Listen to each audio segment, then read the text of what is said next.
Hello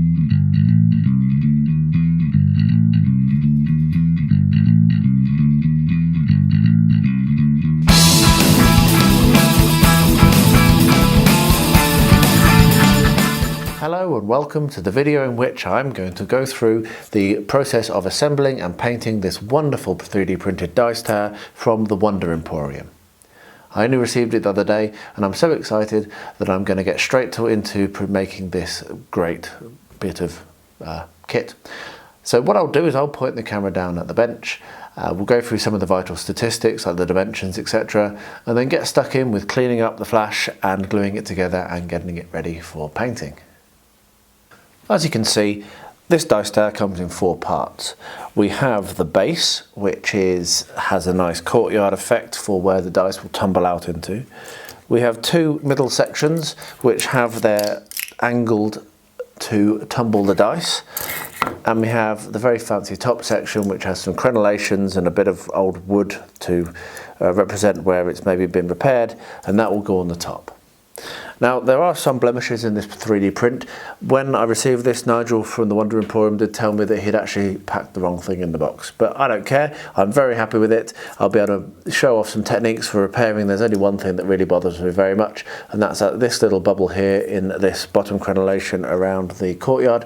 I'll show you how to fix it. So for me, it's actually a win.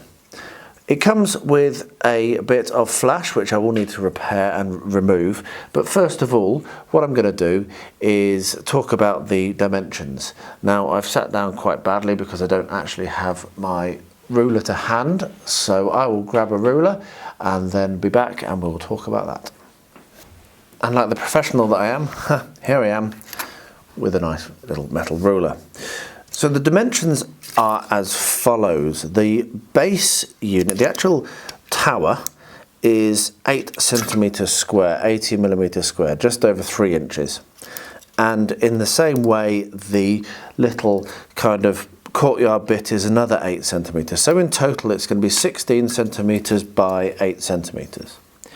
Each section looks like it's 5 centimetres tall, so if we put that on top and that on top, we're going to find that that's 15 centimetres, give or take. And then the top section, which is slightly shorter, is 3 centimetres. So the dimension of the height is going to be 18 centimetres tall, or maybe very slightly taller for that tallest bit, so 19 centimetres.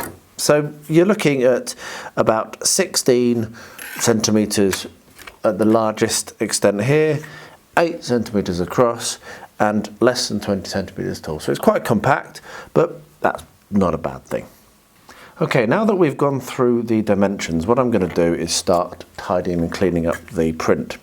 Now what you can see is that there's little bits of flash which is just around the base of each of the sections. Let me zoom that in a little bit, get that closer so you can see it just around the edges there. And all I'm going to do is use a sharp X-Acto blade and very carefully, taking care not to cut myself, I'm going to go in and trim it off, just like that. It doesn't take very long and it isn't too much of a hassle, so I will do all of that for all of these sections and return to you when it is done. We are down in what will eventually be my brush booth, my spraying booth, with some proper extraction going on through the window, but for now it's not there, so I'll just be opening the window and put my mask on. And what I'm going to be doing, talking about masking, is primering the dice tower. Now, one of the issues I'll have with this is if I get primer on the contact surfaces where I'm looking at gluing, that will actually impact how well the whole thing glues together. So I have some normal masking tape, and what I'm going to do is I'm going to mask off anywhere where I don't want to have my primer. The reason why I'm priming now is I want to paint the insides of each of the sections as well, so that it looks nice. And if you assemble this without priming it and painting it separately, you'll find it a real struggle to get to some of these interior areas because of how the tumbling shapes are. So as simple as that is, I'm just going to stick some masking tape over all of the contact areas on both sides, cut it back with a sharp knife so that it doesn't prevent me from getting to the insides. And then when I've done that in all these sections, I will then get my rattle can and spray primer it with grey, and I will show you that when it is done.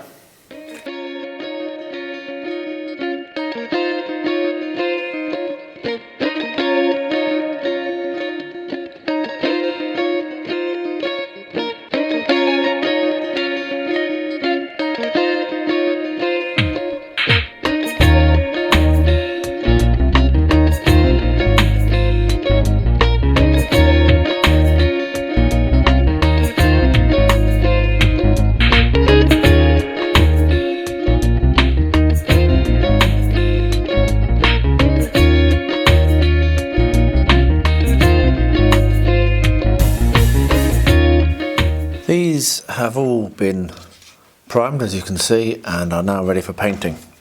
And so what I'm going to be doing is first of all working on the wood, because that's the smallest section and I actually don't have much time this evening left to hobby, and so I thought I'd do a small thing.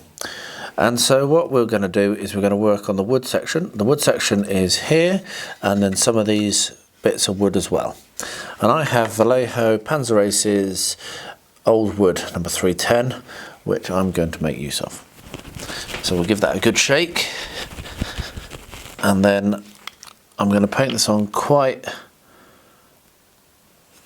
brutally. I'm not going to be doing too much. I'll just reach my water, which I've left over on the other bench. There we are, that's better. I'm not going to be doing too much clever, because I will probably be putting some more washes and what have you. This is just going to be the first coat. I want to do these really nice, really nicely. I'm really liking the textures and the way that this has been put together, and I just think it looks great. So if we put that on there.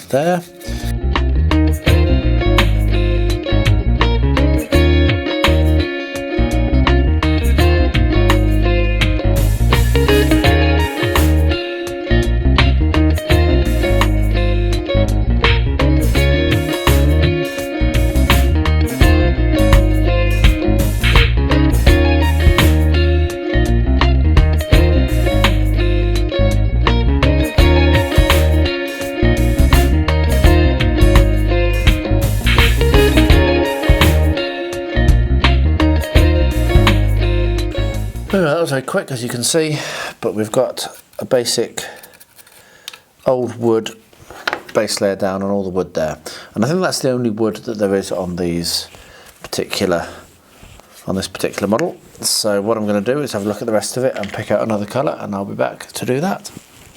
What I'm going to do now is use some of the Citadel shades, so the classics Agrax and Null Noil. And I'm going to wash over the entirety of all the stone with those.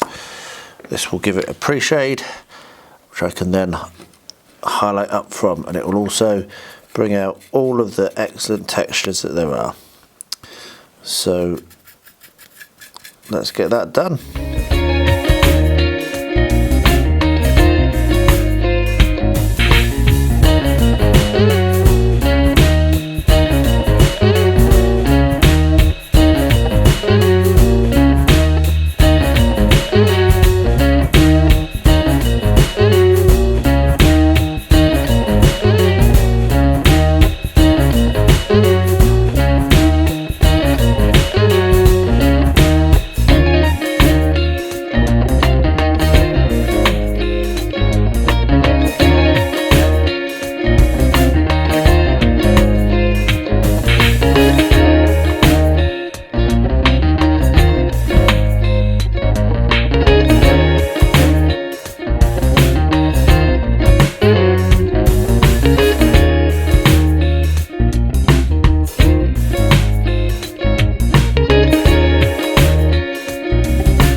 With the old wood on, what I'm now going to do is apply some Citadel Null across all of the stone, and I'll do this for all of the other sections, but off camera, because it'd be very boring watching me do this for all of them.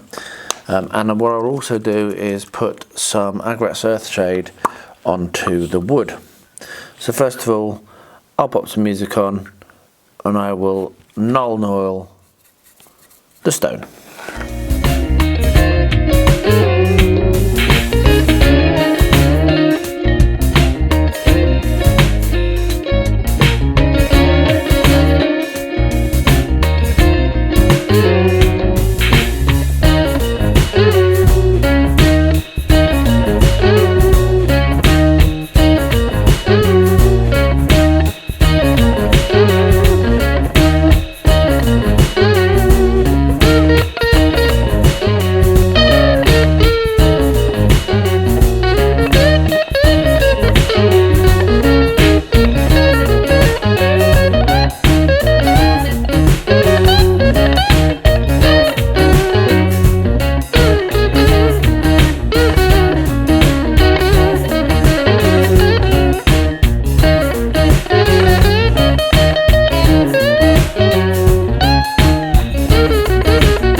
Okay, so I've done all of the null there. What I'm now going to do is get my Agrax Earthshade and do the wood.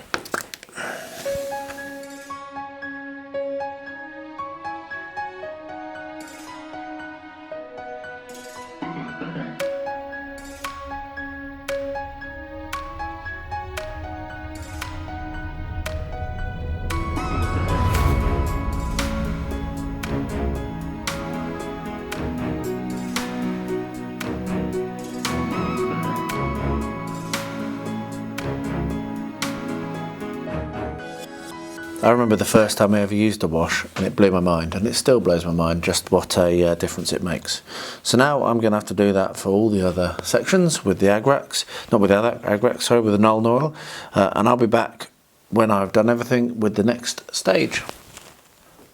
Next step is to make use of the wood grain, which is 70828, and I'm just going to paint this just in bits, almost as a wash again. I've watered it down,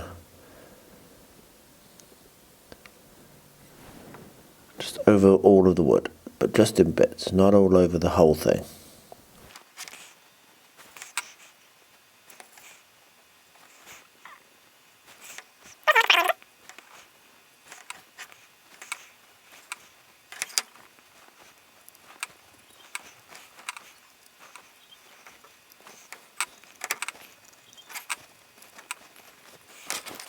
There we are. Next I'm going to apply a patchy wash of the pale grey from Game Colour from Vallejo, which is 73202. So I've given it a good shake off camera because I haven't used this for a while, so I'm giving it a very good shake.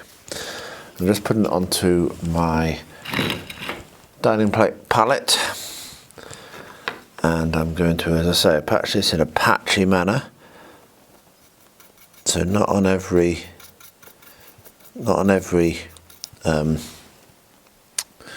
stone, but just on some. Actually going to water it down a little bit more, even though it comes out of the pot. There we are, a little bit more watered down than when it comes out of the pot. And what I'm also going to do is apply the same light grey wash to the wood, and I'm going to do that all over the wood because I want it to age, and as we know, old wood is grey. However, the underlying colours should still pretty much come through.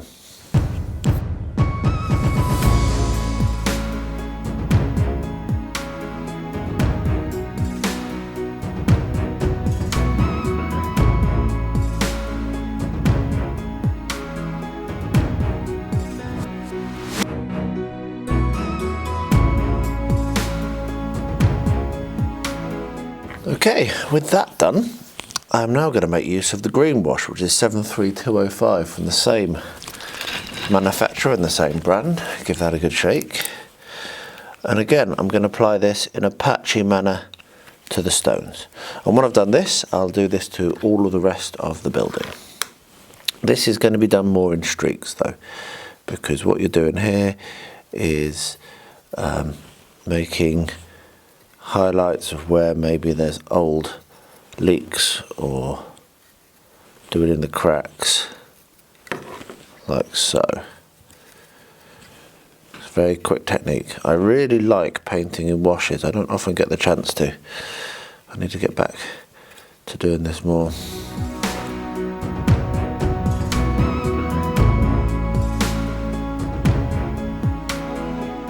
Odd as it may sound, a dry brush with the green on the wood. And there you are. What I'll do is I will hold that up and zoom in. So let's focus and zoom in. And you can see there the kind of patchy effect on that wood. When it's dried, it won't be quite so shiny. And then on the walls, it's got a really nice aged effect. So what I'll do is I'll go and do that on the rest of the model, and I'll be back for the next stage. I think I'm relatively happy with that. So what I'm going to do now is glue it all together. And that is going to be quite simple. Super glue. What I'll do is run a bead of super glue between each section, so I don't run out, which I am. Just got enough to do this one, but you've all used super glue, so I don't need to film this entire thing. So yeah, so I'll just do that one, and then make sure that I line up the slot there so that it does the tumbling correctly. Set that on, and then I'll get another tube of super glue from my store and glue the other bits together, and then I'll leave that to go off, and then we're very nearly done on this build. It's been nice and quick. And so that is complete. I have finished the dice tower. Very, very simple build, and a really nice product actually. I could do a better job on it. You could potentially paint the insides and then stick it together, because there are some gaps in the lines and what have you, which now I look at it I think, oh, I could have done that better. But that's my problem, not the problem of the build, of the actual print. I really like it. I'm looking forward to getting some dice thrown down it, and who knows, you might be lucky enough for some arty-farty shots of some dice tumbling down and landing in that lovely courtyard. So yeah, I'm pleased. I will sign off now, just in case I don't bother to roll dice. I haven't decided yet. Please, as I say, always say, leave a comment below if there's anything that you would like to ask me, or if there's any suggestions or improvements you think I could make. I love hearing from you, and I do try to reply to every single comment I receive. If you're not a subscriber yet, then please do consider clicking that button and subscribing, and don't forget to ding the bell, so that if you are interested in my videos, YouTube does eventually tell you when one of them goes live. It does take some time. I know their algorithm's a bit weird, but if you don't ding it, you'll never know. And last, but by no means least, thank you so much for watching Beard Clipper.